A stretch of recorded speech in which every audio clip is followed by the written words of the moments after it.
Vamos de Bíblia.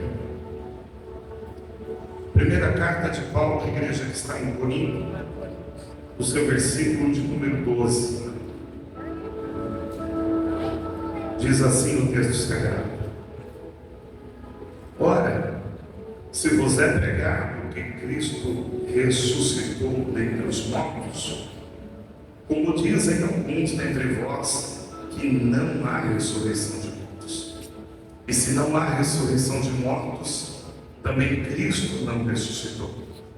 E se Cristo não ressuscitou, logo nossa pregação é vã, bem como é vã a vossa fé. Assim, somos considerados falsas testemunhas de Deus, pois testificamos que Ele ressuscitou Cristo, a quem não ressuscitou, se for verdade que os mortos não ressuscitam. Porque se os mortos não ressuscitam, também Cristo não ressuscitou. E se Cristo não ressuscitou, vossa fé é vã, e ainda permaneceis em vossos pecados. E mais ainda, os que dormiram em Cristo estão perdidos. Se esperamos em Cristo só para esta vida, somos os mais miseráveis de todos os homens. Mas, na verdade, Cristo ressuscitou dentre os mortos e foi feito as primícias dos que dormem, porque assim como a morte veio por um homem, também a ressurreição dos mortos veio por um homem. Pois assim como todos morrem em Adão, assim também todos serão vivificados em Cristo. Glória a Deus. Pode se assentar, glorificando o Senhor.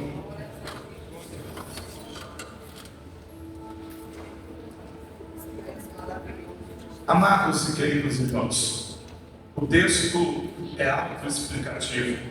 Quando abrimos a carta de Paulo à igreja que está em Corinto, logo o texto, o contexto, o assunto central, ele está explícito. Abriu a carta, capítulo 15, nós percebemos qual é o assunto. Paulo está tratando com a igreja de Corinto um assunto extremamente importante. Sabemos que Paulo foi o fundador da igreja de Corinto numa das suas viagens missionárias, quando Paulo passou por Corinto e ali ficou 18 meses cuidando, plantando, semeando, formando obreiros, formando pastores, ganhando almas. Paulo era um exímio missionário.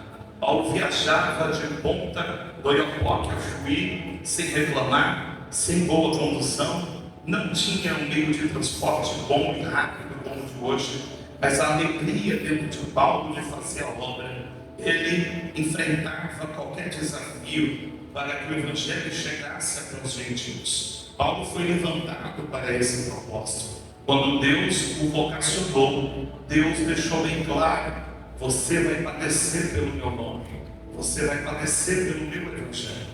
Ficou claro a chamada de Deus sobre a vida de Paulo. Pois bem, Paulo passou 18 meses na cidade de Corinto, plantou igreja, cuidou de pessoas. Paulo, ele tinha um carinho muito grande por esses irmãos, não só por esse, todas as igrejas onde Paulo participou, plantou, e até lugares onde Paulo não visitou, como Roma, Paulo escreve cartas. O carinho que Paulo tem com a igreja, independente dele ter plantado, é um carinho de homem de Deus, de pessoas que têm cheiro de ovelha, que ama a gente, que quer cuidar de pessoas. Paulo teve um cuidado, mesmo à distância, escrevendo cartas, mantendo a doutrina da igreja de Corinto.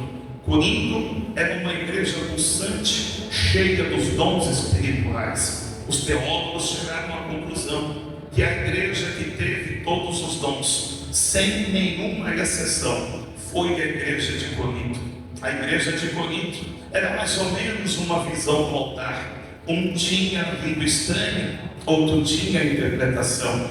Um tinha profecia, o outro tinha outro mistério. Assim, os dons da igreja de Corinto eram manifestos: dom da ciência, dom da profecia, dom de língua estranha, dom de interpretação de língua, dom de cura. O dom era manifesto na igreja de Corinto, ao ponto que Paulo chega na sua primeira carta a dizer: todos podem profetizar, mas cada um no seu tempo.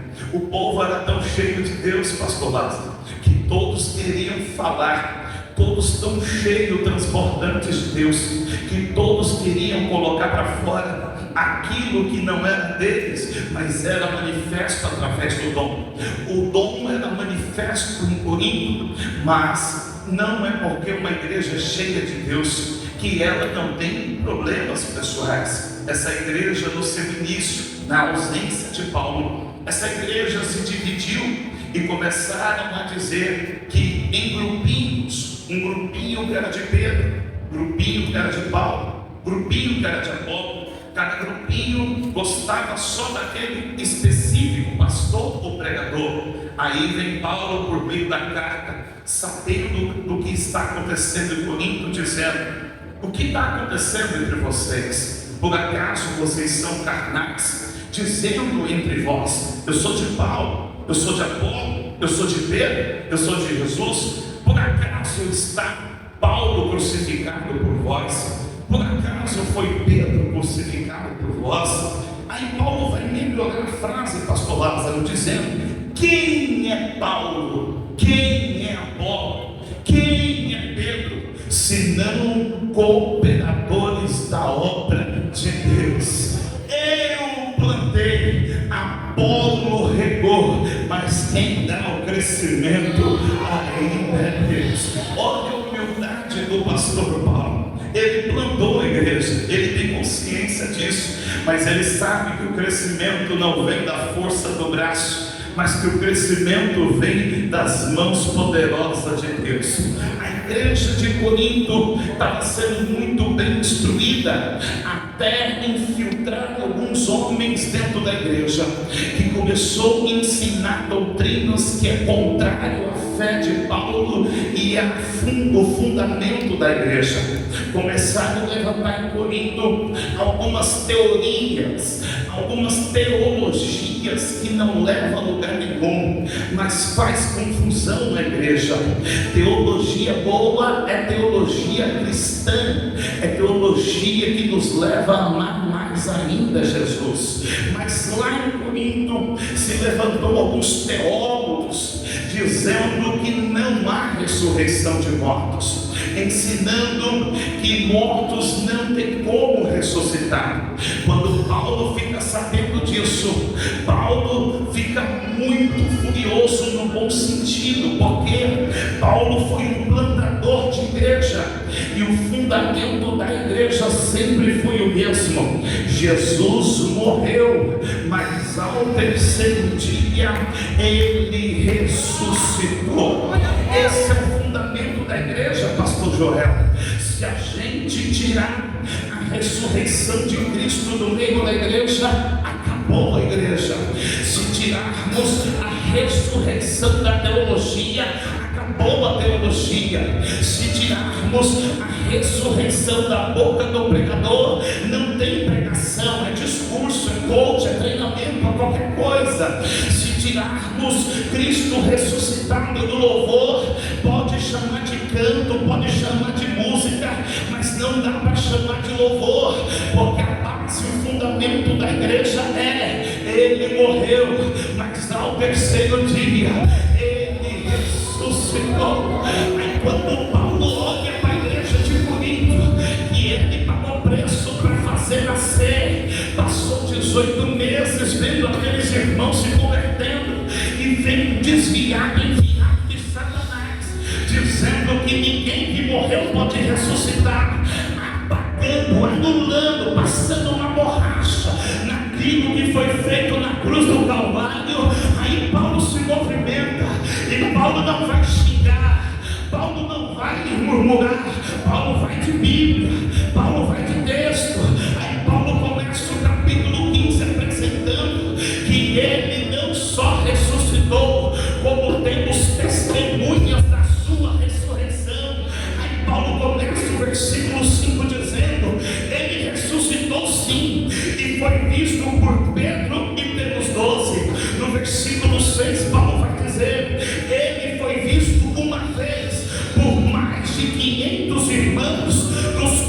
vive a maior parte ainda hoje. Paulo dando testemunho de algo no momento, dizendo: se vocês estão com dúvida que ele estava vivo, eu te levo na casa de quem viu ele. A maioria está vivo para testemunhar que ele está vivo. No versículo 7, Paulo vai dizer: Tiago viu ele e todos os apóstolos. No versículo 8 do capítulo 15, Paulo vai dar testemunho na primeira pessoa. Até aqui ele estava falando na terceira pessoa. Tiago viu, Pedro viu, 500 viu.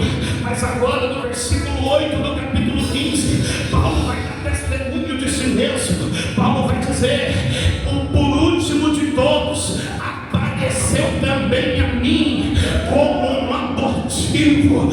Paulo está dando referência quando ele está indo no caminho de Damasco para prender crente, para matar crente. De repente aparece um clarão na frente dele. Paulo cai ao chão. Quando ele cai ao chão, ele já entendeu que é no mundo espiritual que está acontecendo e vai dizer: Senhor, Senhor meu, quem és? A minha Bíblia vai dizer que Jesus se apresenta para ele: eu sou Jesus o Nazareno, a quem tu persegues. Tudo é para ti recalcitrar contra os meus aguilhões. Quando Paulo ouve aquelas palavras, mesmo sem ver, só pela voz, só pela humanidade, ele já sabia que era real, que era Jesus Cristo de Nazaré. A partir dali, Paulo não é mais um perseguidor, mas a partir dali, Paulo é um plantador de igreja, um pregador do evangelho, um exímio homem de Deus. Sabe o que Paulo está dizendo para a igreja de Corinto? Se você não acredita pelo testemunho de Pedro, se você não acredita pelo testemunho de Tiago, se você não acredita pelo testemunho dos 500, eu estou dizendo da minha própria boca: ele está vivo, ele está vivo, ele está vivo, ele vive.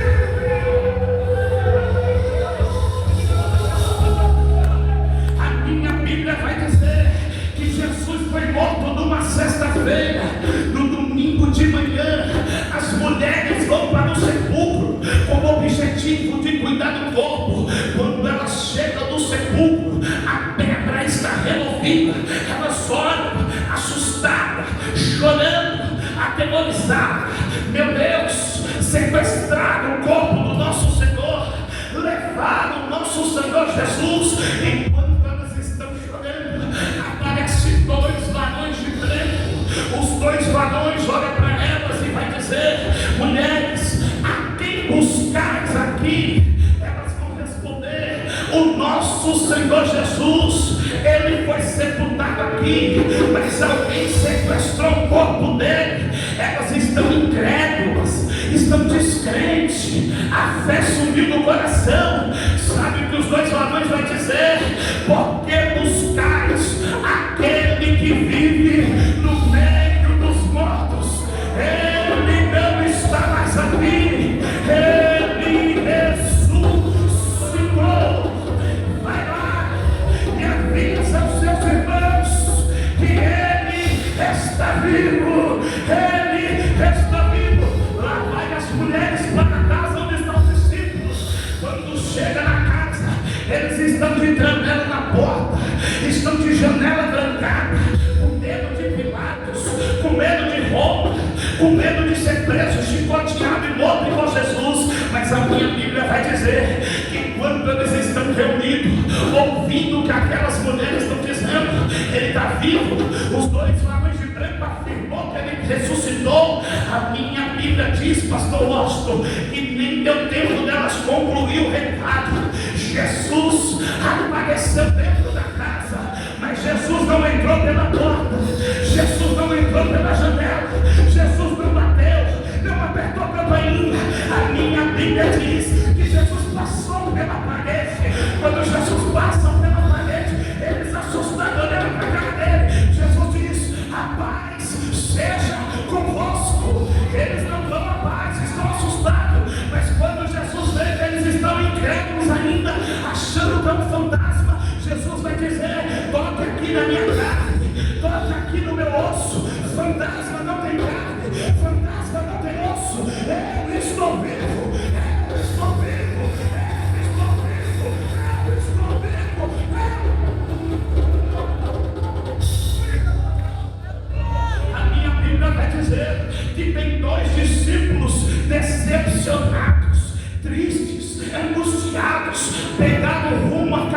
de Emaús saiu de Jerusalém triste, saiu de Jerusalém com o coração contrito.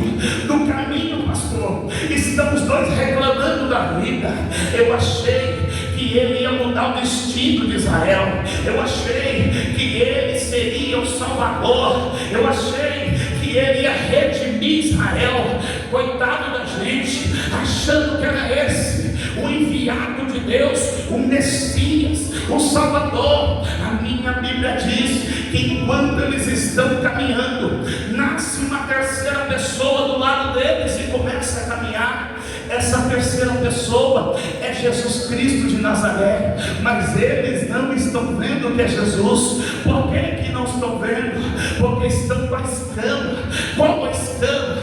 A escama da incredulidade, a escama da incerteza, a escama da falta de fé, a escama da murmuração. Quando o meu coração é murmurador, eu não consigo ver que Ele está do meu lado. Quando o meu coração fica preso no passado, fica preso na decepção, eu não consigo ver o que está do meu lado. Jesus andando do lado dele, mas a visão está limitada, porque a vida deles parou no problema, e todo mundo que para no problema não consegue enxergar Jesus na sua vida. Todo mundo que foca a sua mente, gasta a sua energia no problema, não consegue ver Jesus na sua vida. Tem gente que fechou empresa e nunca mais conseguiu andar, porque parou naquela empresa falida, parou na decepção, parou no prejuízo. Eu já tive, olha o que eu já tive, olha o iate, olha a BMW, olha a Land Rover. Parou no passado e esqueceu do futuro, esqueceu do que está prometido, esqueceu que o dono da porta ainda está vivo, esqueceu que o dono do outro ainda está vivo. Jesus está andando do lado, mas a pessoa decepcionada não enxerga que Jesus está do lado dela. Ela só vai enxergar as decepções. Já casei uma vez, deu errado. Já casei duas vezes, deu errado. A minha vida não presta. Eu tive casamento X ou Y. Para, esquece de passado. Olhe para frente. Jesus me trouxe aqui para dizer: ei, discípulos de Emaús, olhe para o que eu tenho lá na frente. Esquece do teu passado.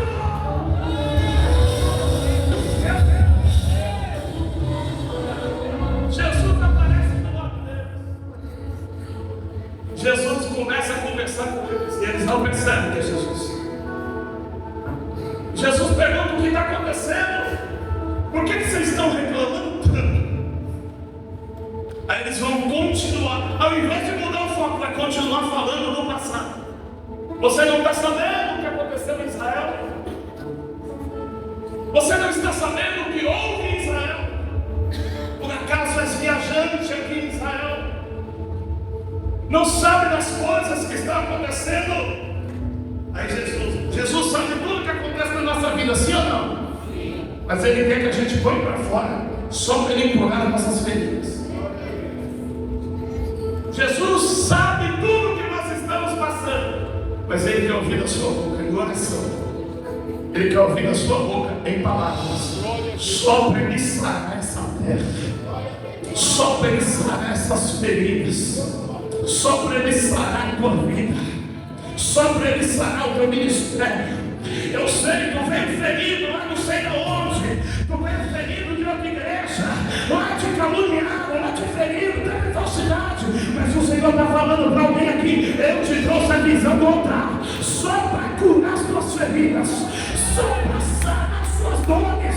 Eu te trouxe aqui, diz o Senhor, para te dar um novo tempo, para te dar destino.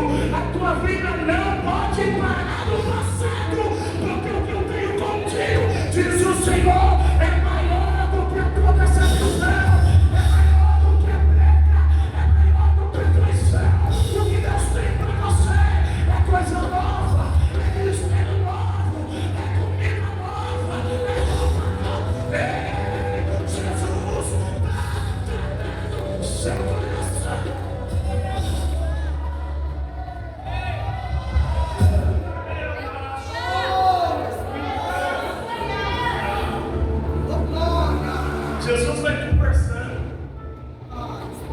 Eles vão colocando para fora, coloca para fora.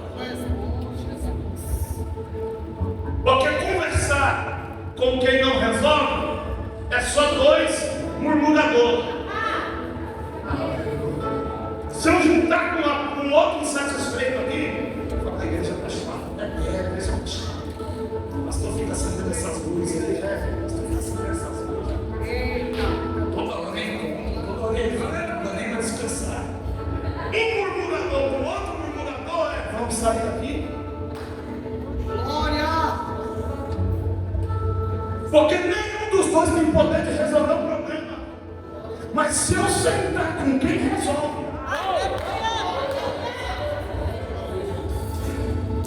se eu sentar com quem tem o poder de resolver, se eu desabafar com aquele que tem todo o poder, aí sim eu estou no lugar certo. Aí eu estou contando para a pessoa certa. Me desculpe dizer, mas contar para a vizinha não resolve. Me desculpe dizer, mas desabafar no trabalho não resolve. Me desculpe dizer, conversar com pé de frente sobre os seus problemas não resolve. Mas aqui no altar resolve. Aqui no altar resolve. Aqui no altar tem resposta. Aqui no altar tem cura. Aqui no altar tem transformação.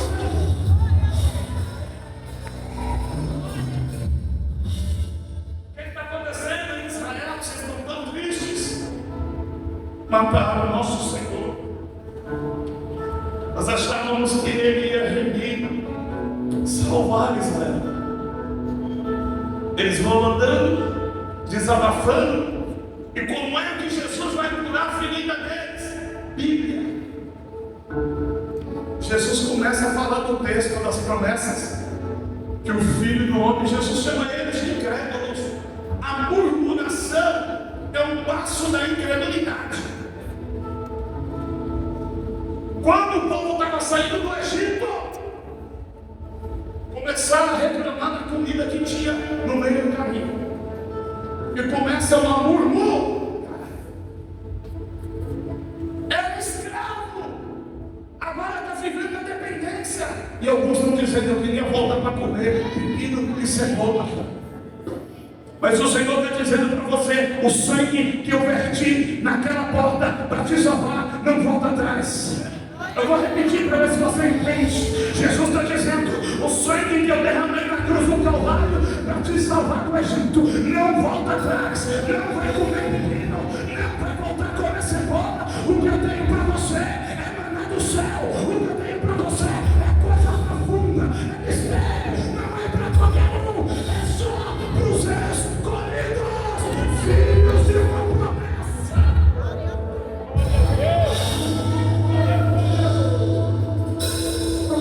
O diálogo está prosseguindo e Jesus vai de Bíblia.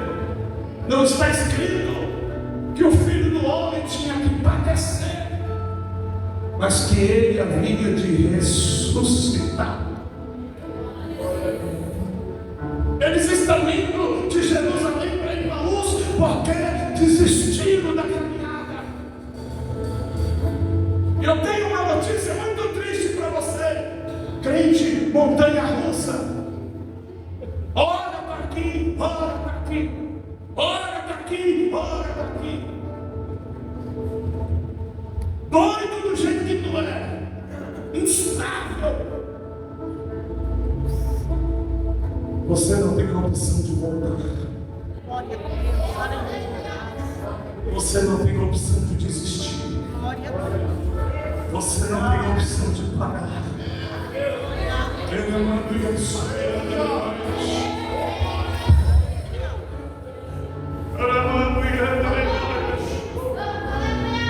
Meu corpo está todo arrepiado. O Espírito Santo te trouxe aqui só para te dizer: a noite não é o teu lugar, as esquinas não é o teu lugar, os bicos de narguile não é o que eu planejei para você, a cachaça não é o que eu planejei para você, os contatinhos não é o que eu planejei para você. Eu tenho um altar para você, eu tenho promessas para você, eu tenho um caminho de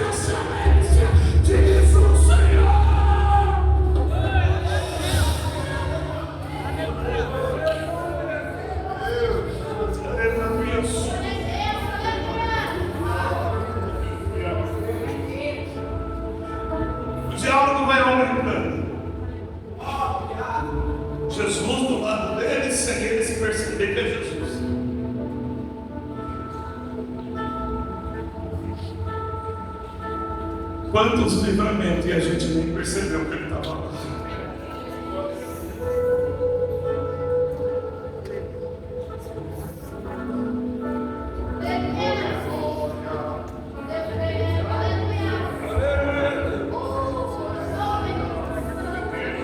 Quantas vezes andando fora do propósito, achando que saindo de Jerusalém para Irmãos é o melhor caminho, sem nem compreender que ele estava lá.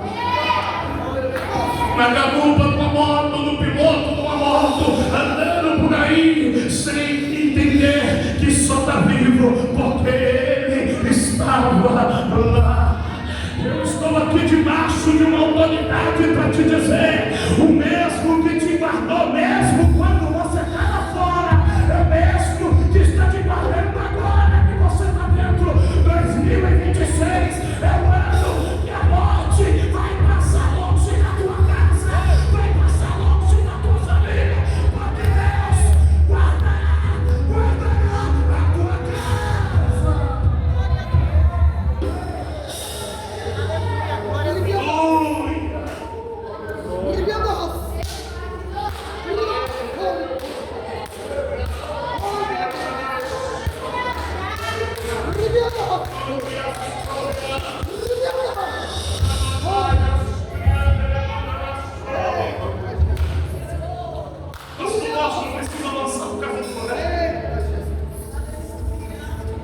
Quando eles vão chegando no final da tarde, os dois discípulos resolvem entrar numa aldeia para pousar e a noite seguinte continuar.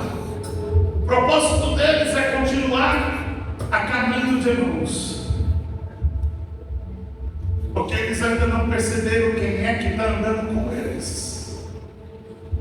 A minha Bíblia vai dizer que Jesus continua andando e eles os constrange para que passe a noite com eles.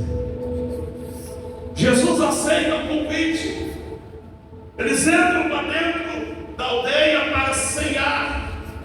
Eles carregavam na sua bolsa alguns alimentos. Quando eles estão sentados, aquele papo que veio da rua do caminho foi tão bom que eles continuam um momento de comunhão. A palavra que Jesus foi pregando no caminho foi convertendo e quebrando o coração deles. Porque palavra não machuca, palavra cura.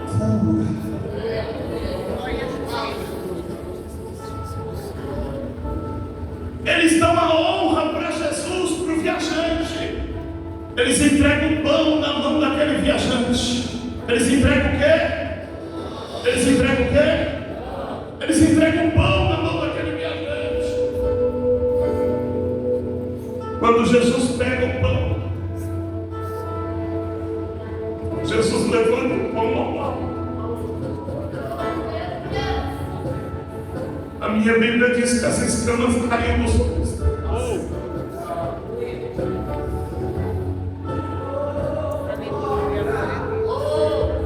Um olha para o outro e fala: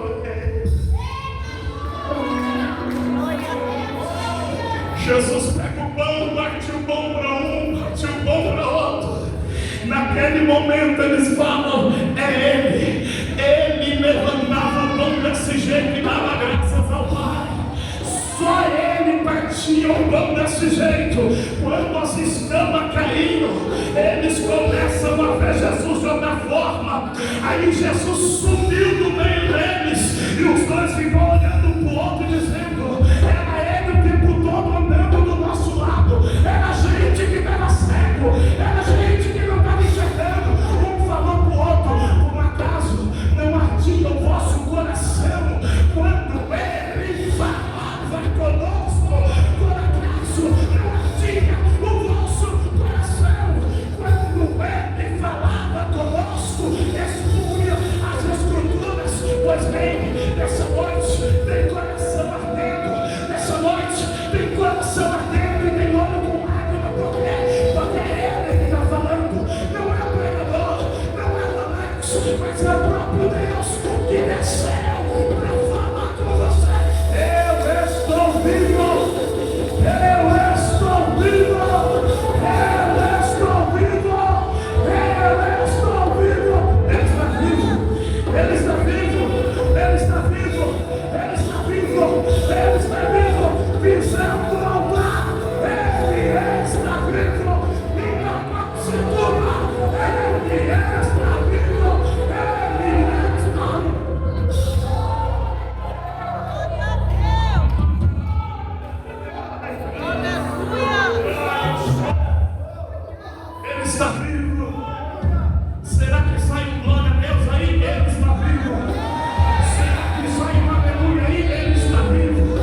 E porque Ele vive, eu posso crer no amanhã.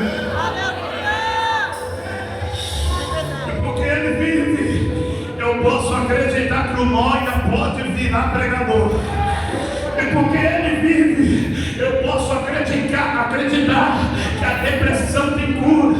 E porque Ele vive, eu posso acreditar que Ele é milagroso para curar minha ferida, a minha enfermidade.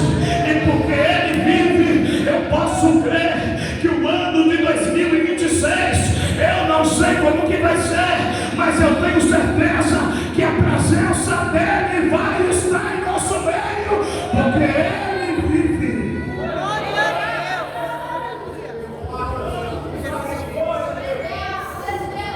Aí voltamos para o texto do capítulo 15. Paulo, com todas essas evidências, Paulo vai dizer no versículo 12: ora, se prega que Cristo ressuscitou dentre os mortos, como dizem alguns dentre vós que não há ressurreição. Versículo 13: e se não há ressurreição de mortos, também Cristo não ressuscitou. E se Cristo não ressuscitou, logo é vã a nossa pregação e também a nossa fé. O alicerce da igreja é a morte e a ressurreição de Cristo. Como disse no início, se tirarmos a ressurreição, acabou a igreja. Qual é o alicerce da igreja? Ele venceu a morte. Qual é o alicerce da igreja? A morte. Até Jesus predominava e tinha força sobre o corpo humano.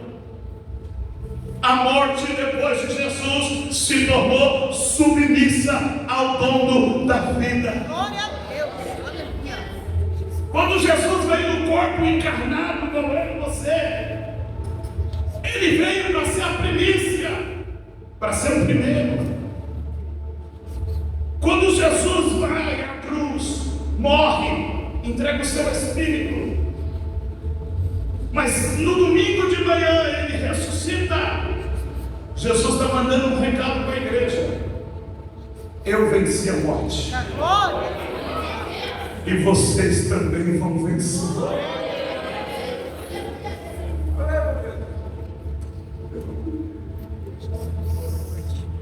Eu venci o terror da humanidade, e vocês também vão vencer. Eu venci os principados e potestades, e vocês também irão vencer. Aí Paulo está dizendo no versículo 15: e assim somos também considerados falsas testemunhas.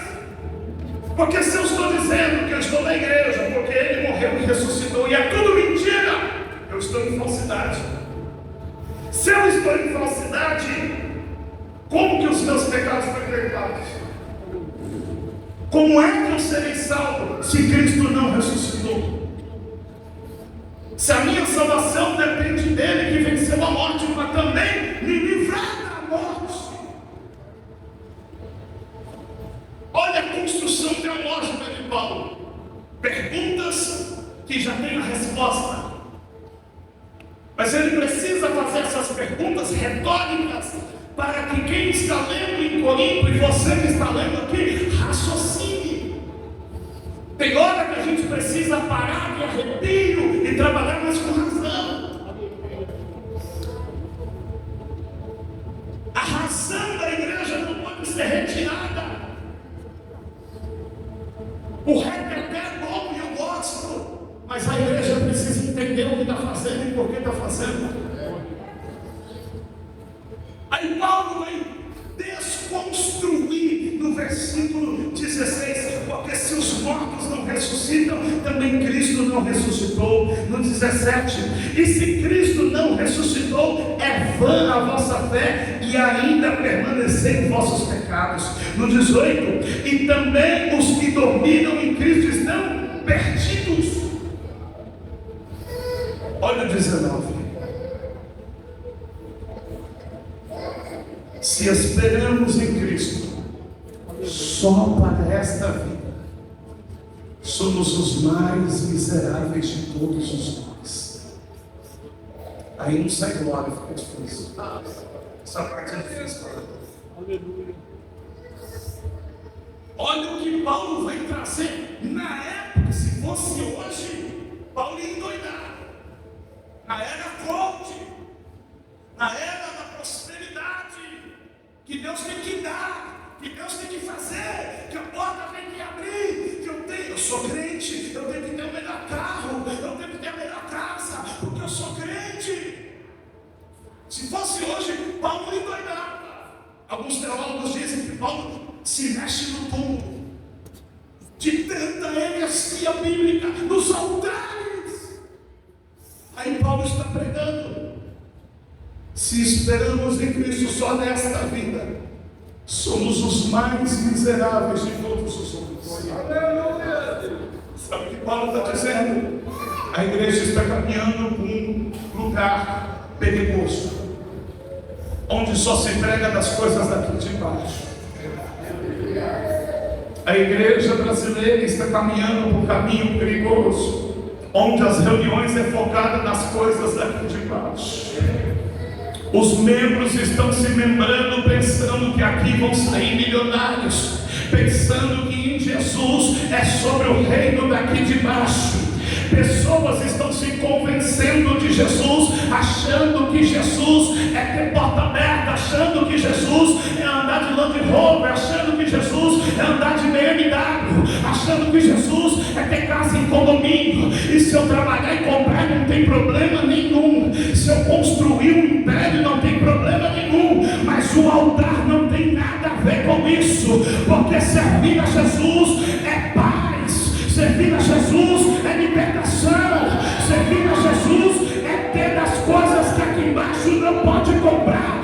Carro tem para todo mundo, casa tem para todo mundo, mansão tem para todo mundo. Agora a paz que excede todo entendimento é só em Jesus Cristo de Nazaré.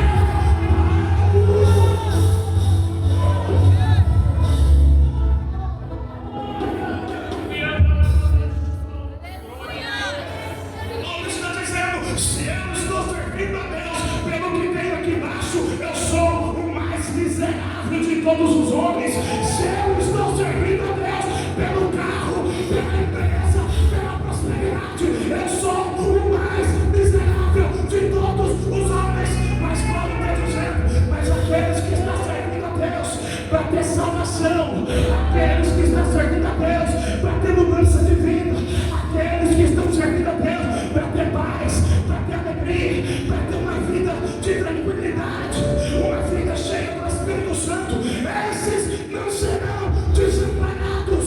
Nós não estamos aqui por essa vida, mas nós estamos aqui pela vida.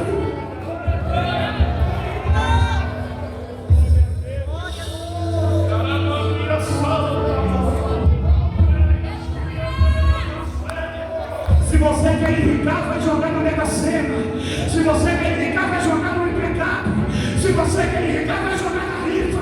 Aqui não é lugar de dinheiro, aqui é lugar de mudança de vida, aqui é lugar de transformação, aqui é lugar onde o sujo sai limpo, onde o aleijado sai curado.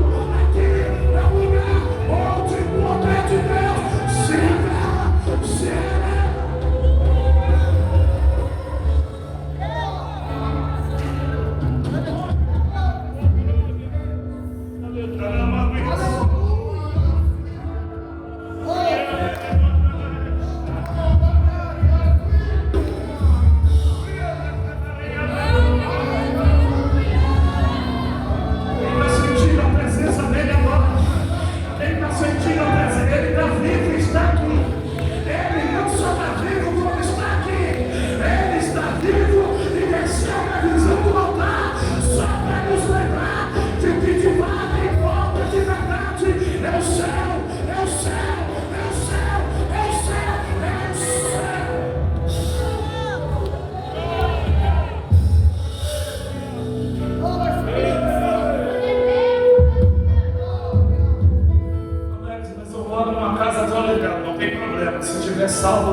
quebrado. Eu sei que é favela. Já morei em casa que entrava água do rio. Eu sei o que é morar em casa onde toda chuva é uma perturbação, onde os móveis se perdem. Eu sei o que é não ter uma cama para dormir. Eu sei o que é dormir no meio de um lugar onde tem ratos. Mas eu não estou preocupado com nada disso. Eu estou preocupado. Essa é a visão do altar da salva. É se você tem o nome do livro da vida. Porque o que vale de verdade é para onde você vai. É para onde a sua alma vai. É para onde você vai. Aqui talvez é um barraco. Aqui talvez é uma casa provisória. Mas tem uma mansão preparada.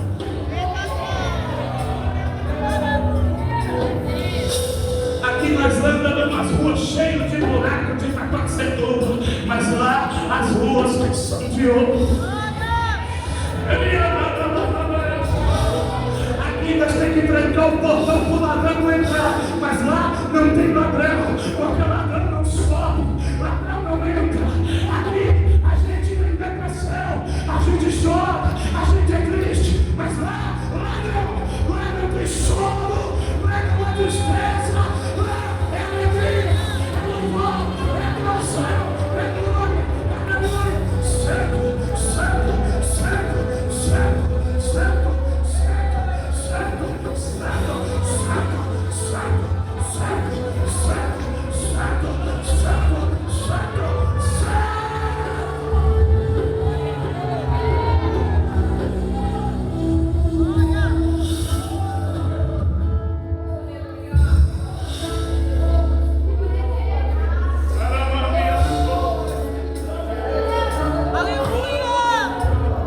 Deus não me tirou da noia para ser rico, Deus me tirou da noia para ser salvo. Deus não me tirou do tráfico para ser um empresário de Itaquá. Se Ele der isso, mas o propósito de Deus ter me salvado é que meu nome esteja no livro da vida.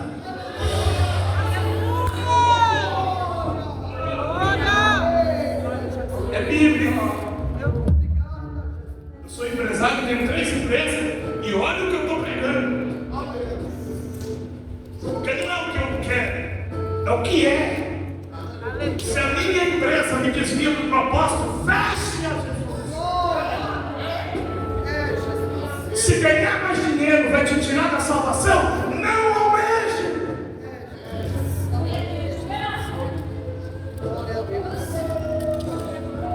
Porque essa vida aqui é passageira. Eu já estou com 35, com a saúde de 90. Se chegar até 50, já vou dar glória. Mas se eu morrer hoje, só está entregando para nós, nem se eu morrer. E se eu morrer hoje, para onde vai o dinheiro?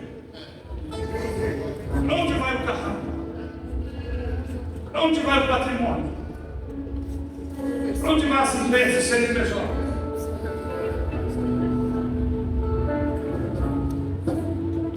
Isso ali alguém cuida. Mas se eu não morrer em Cristo,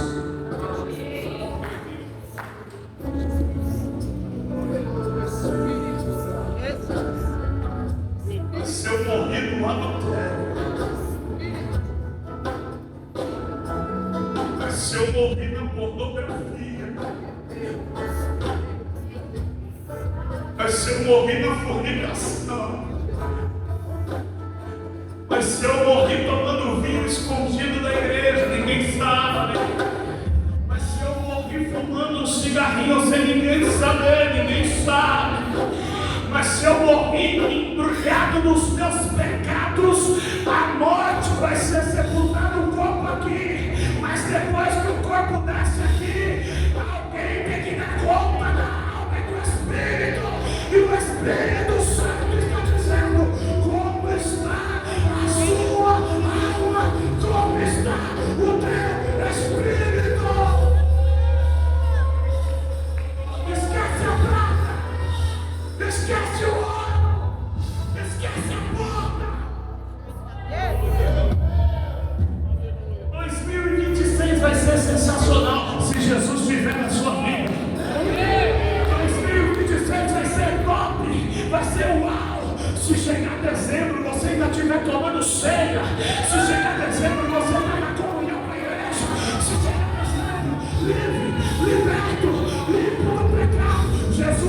convidando a uma novidade de vida. É tempo da gente se levantar e servir a Deus de verdade.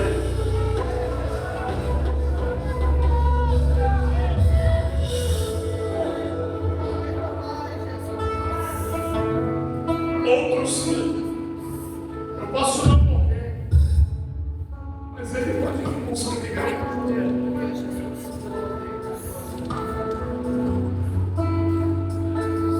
Eu gosto do carinho que eu tenho com o Senhor e com as suas ovelhas. Jamais maltrataria seu povo. Mas no contexto geral, a igreja está muito terrena.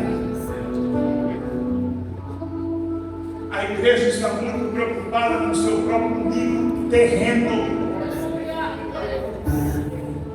Mas a base da igreja é que ele morreu.